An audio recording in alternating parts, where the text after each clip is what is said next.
question like this on relative velocity. It says two cars X and Y traveling in opposite directions along the same highway at uniform velocities 105 km per hour and 90 km per hour respectively pass each other at a certain point.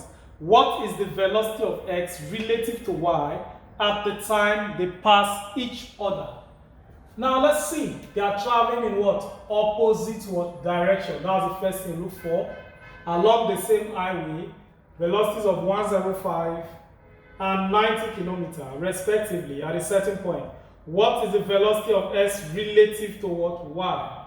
S relative to what? Y. So I was talking about what? Relative what? Velocity. And remember I told you for relative velocity questions, if they are traveling in opposite what direction, what I need to do is just what? A simple what? Addition.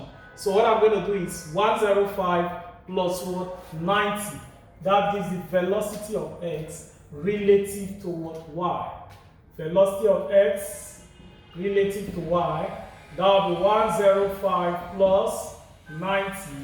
And that will give us 195 kilometer per hour. That is the velocity of X relative to what? Y. As simple as that. Now that you've learned that, ensure you like, you share, and follow us for more tips.